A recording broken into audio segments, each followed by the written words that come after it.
into bed, her ice-block feet seeking a source of heat, she heard the soft whimpers of her mother in the room next door. Strangely, it gave her strength. I would rather be cast into the fiery pit than live a life of quiet desperation and suffering, she thought. Chapter 1. Detective Chief Inspector Grant Foster emitted a weary sigh as he crouched over the woman's corpse. Arc lights in the garden bathing them both in bright light, anticipating the first light of dawn. During his convalescence, human nature had not taken a turn for the better. He rose to standing, wincing slightly at the bolt of pain searing up his leg from the metal plate holding his right shin together, then shuddered as he felt a cold cough of wind on the back of his neck. He had not worn a coat, assuming when he was called and told of a woman's murder at her house, she would be found inside, and not outside on a small, slightly overgrown lawn. The throat had been cut.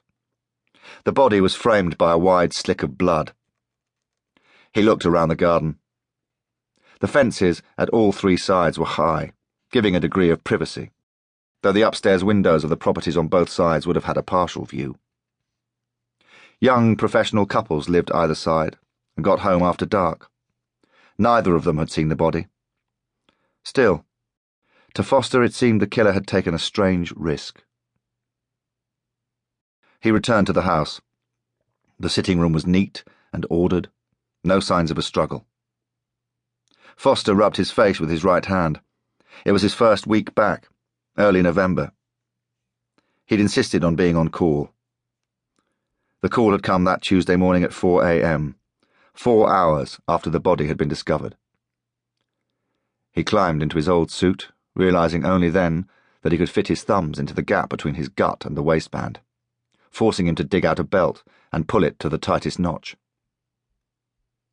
It had been just over 6 months since he'd been tortured and beaten and saved only seconds from death. The thought of getting back on the job had kept him going during some long, dark nights of the soul. During some nights, when the dreams were at their worst, Carl Hogg's hot breath still in his nostrils, the excruciating pain as both tibia and fibula snapped under the weight of Hogg's mallet, he thought this moment might never arrive. But here he was.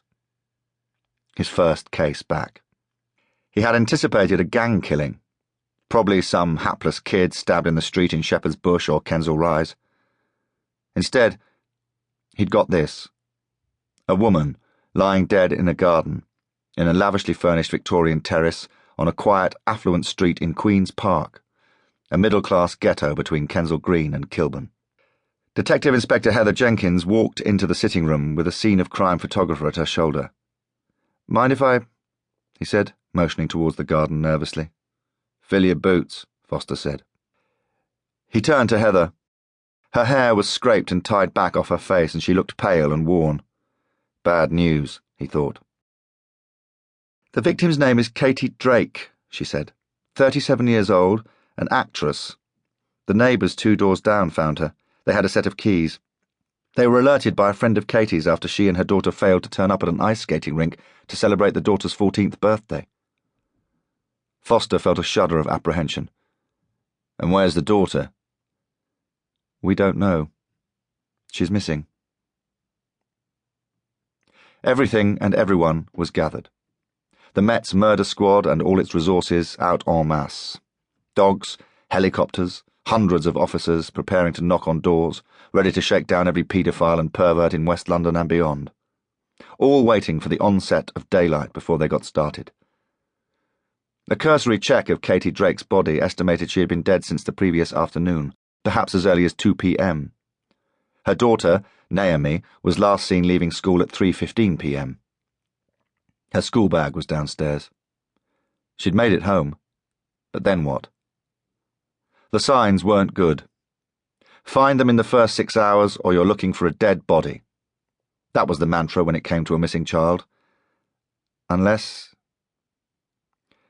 They could not discount the idea she had done this, killed her own mother and run. Foster stood in the victim's sitting room, holding and staring at a school photograph of her daughter, as if it would yield.